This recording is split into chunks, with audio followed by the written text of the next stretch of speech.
मेरे सभी सम्मानित मदरसा आधुनिकरण शिक्षक साथियों को मेरा नमस्कार। मैं पंकज मिश्रा, मदरसा आधुनिक शिक्षक। दोस्तों, जैसा कि आप जानते हैं कि मदरसा आधुनिकरण शिक्षकों की समस्या काफी गंभीर विषय बना हुआ है। उसके समाधान के लिए एकता टीम के प्रदेश अध्यक्ष अशरफ अली सिकंदर बाबा, प्रदेश सलाहकार इसरार अहमद इदरीसी साहब इस समय लखनऊ में रुक करके मदरसा आधुनिकरण शिक्षकों की समस्या के समाधान के लिए लगे हुए हैं। इसी क्रम में आपने देखा होगा, माननीय आशुतोष सिन्हा जी, लाल बिहारी यादव जी ने आवाज उठाई है विधान परिषद में। दोस्तों, विपक्षियों के द्वारा जो आवाज उठाई गई है, एमएलसी के द्वारा आवाज उठाई जा रही है। कोई बड़ा नेता हम लोगों की के लिए आवाज उठाने को तैयार नहीं है। राजनीति हम लोगों के साथ सभी लोग कर रहे हैं, चाहे वो सपा हो चाहे कांग्रेस हो। बसपा की तो नाम ही मत लीजिए, क्योंकि बसपा तो है ही नहीं, तो इसलिए बसपा के नाम नहीं ले रहे हैं। चंद्रशेखर आजाद रावण जो बड़ी बड़ी डींगे हाँकते हैं, उन्होंने कहा कि अल्पसंख्यकों की लड़ाई के लिए हम हमेशा सीना तान करके खड़े रहेंगे। उनको भी ज्ञापन दिया गया, वो भी आज तक नहीं बोल पाए सदन में। दोस्तों, हम लोगों के साथ सभी लोग राजनीति कर रहे हैं। इस बात को जब तक हम समझेंगे नहीं, तब तक हमको सफलता नहीं मिल पाएगी। अभी तक मदरसा आधुनिकरण शिक्षकों को अंधेरे में रखा गया, नेताओं के द्वारा, मंत्री महोदय के द्वारा। मंत्री जी बराबर कहते रहे कि आधुनिकीकरण शिक्षकों का काम उत्तर प्रदेश की सरकार अवश्य करेगी और ये योजना उत्तर प्रदेश की सरकार चलाएगी। हम उस पर पॉलिसी बना रहे हैं, हम उस पर विचार कर रहे हैं, हम उस पर बैठकें कर रहे हैं। एक दो वीडियो भी इस पर चर्चा करते हुए वायरल हुआ, उसका मैं तहे दिल से धन्यवाद देता हूं। लेकिन कब? जब ये शिक्षक मर जाएगा, इसका परिवार बिखर जाएगा, इसकी सांसें टूट जाएंगी, तब उत्तर प्रदेश की सरकार जागेगी। या भी कुछ और शिक्षकों के मौत का इंतजार कर रही है उत्तर प्रदेश की सरकार? मंत्री महोदय जी, बड़े बड़े वादे आपने किए थे। आपने कहा था कि ईद और होली से पहले आपका जो राज्यांश है उसको मैं दिलाने का कार्य करूंगा। मैं आपसे पूछना चाहता हूं कि होली और ईद बीत चुका, दूसरा होली और ईद आ गया, क्या अभी भी समय आपको नहीं मिल पाया? हो सकता है आपको समय ना मिल पाया हो, तो मैंने सोचा कि आपको ध्यान दिला दूं कि कल से पाक महीना रमजान चालू होने जा रहा है और रमजान के दौरान होली का त्योहार भी है। इसलिए मंत्री महोदय जी, अब तो आप साफ साफ एक प्रेस कॉन्फ्रेंस करके बता दीजिए कि उत्तर प्रदेश की सरकार आधुनिकीकरण शिक्षकों को पैसा नहीं दे पाएगी। हमने झूठ बोला था। आपको कहना चाहिए, जो शिक्षक आशा भरी निगाहों से आपकी तरफ देख रहे थे, वो कम से कम ये तो समझ जाएं कि अब काम नहीं होने वाला है। अभी भी आप आश्वासन वही दे रहे हैं जो पहले दिया करते थे। क्या मजबूरी आपकी है वो तो मैं नहीं बता सकता, लेकिन इतना जरूर जानता हूं कि आपके आश्वासन की वजह से ये मदरसा आधुनिकरण शिक्षक और फंसता चला गया। आपने बातें साफ कर दी होती उसी समय, तो ये आधुनिकीकरण शिक्षक शायद अपने हिसाब से लड़ाई करता, अपने हिसाब से लड़ता रहता, अपना काम ही करता रहता। लेकिन आपने इतना विश्वास में रखा हम लोगों को। विश्वास में रखने के बाद आज विश्वासघात आपने किया हम लोगों के साथ।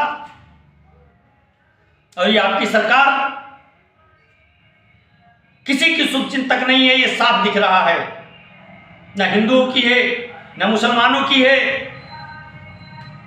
ये आपकी पार्टी केवल और केवल जातियों के नाम पर राजनीति करने के लिए बनी है। और मैं अपने उन सभी शिक्षक साथियों से कहना चाहता हूं कि आप लोग कोशिश करें एक बार मुख्यमंत्री जी से मिलने के लिए। हम लोगों का तो नाम गया और हम लोगों को अपॉइंटमेंट नहीं मिल पाया। अपॉइंटमेंट इसलिए नहीं मिल पाया क्योंकि हम लोग मदरसा आधुनिकीकरण शिक्षकों की समस्या को सोशल मीडिया के माध्यम से, जमीनी लड़ाई के माध्यम से उठाते रहे हैं, जिसके वजह से हम लोगों को चिन्हित कर लिया गया और हम लोगों को अपॉइंटमेंट नहीं दिया जा रहा है। इसलिए मैं अपने उन सभी शिक्षक साथियों से कहना चाहता हूं कि जिनका भी कहीं से भी अगर लिंक है तो आप मुख्यमंत्री जी तक अपनी ये पीड़ा लेकर के पहुंचे और साफ साफ उनसे सवाल करें कि अगर नहीं होना है तो हम लोग अपना कार्य करें, अगर होना है तो कर दीजिए। मेरे दोस्त, हम लोगों की मुलाकात केवल इन नेताओं की वजह से नहीं हो पाई। अगर इनके पीछे हम लोग ना लगे हुए होते तो अब तक हम लोगों की मुलाकात भी हो गई होती और मामला क्लियर हो गया होता। दोस्तों, अब संकट का समय है और इस लड़ाई को अगर लड़ना है तो अलग रणनीति के साथ लड़ाई को लड़ा जा सकता है, क्योंकि जिस रणनीति के साथ अभी तक लड़ाई लड़ी गई वो रणनीति विफल होती दिखाई दे रही है दोस्तों, क्योंकि उस रणनीति से सफलता नहीं मिल पाई आश्वासन के अलावा। और अब इस रणनीति को बदलना होगा और एक अंतिम लड़ाई समझ करके एक बार एल्गार मचाना है और उस बदली हुई रणनीति के हिसाब से अपने पूरे परिवार को ले चलें और बैठ जाएं वहीं। जब तक समाधान ना हो जाए तब तक उठना नहीं। देखते हैं कौन काम नहीं करता है, लेकिन इसके लिए 2-4-10 लोगों की आवश्यकता नहीं है। इसके लिए कम से कम 1000 से 2000 लोगों की आवश्यकता है, पूरे परिवार सहित। अगर इस पर आप लोग सहमत हैं तो अशरफ अली उर्फ सिकंदर बाबा से आप संपर्क करें, बात करें, कमेंट करके हमें बताएं। इस पर हम लोग काम स्टार्ट करें और डेरा डाल दें। कुछ भी हो जाए, ये संकल्प लेकर के चले कि हमको वहां से उठना नहीं है। केवल चेहरा दिखा करके, सेल्फी लेकर के भागने से काम नहीं होगा। अगर मजबूती से लड़ना चाहते हैं तो आइए मैदान में और सर्वसम्मति से एक डेट का ऐलान करें और फैमिली पूरी अपनी लेकर के चलिए, चाहे किसी से कर्जा क्यों ना लेना पड़े। और जहां पर पूरे प्रदेश की मीडिया रहती है वहीं पर हम लोग बैठेंगे। और दोस्तों, जब तक नहीं उठेंगे, जब तक हमारी मांग पूरी ना हो जाए,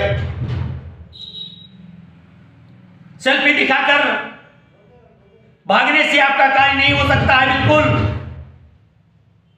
क्योंकि वहां पर आपको मजबूती से लड़ना होगा।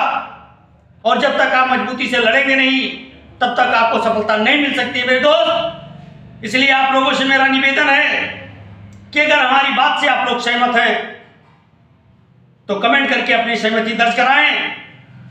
अगली खबर के लिए इंतजार करें। तब तक के लिए नमस्कार। जय हिंद, जय भारत, भारत माता की जय।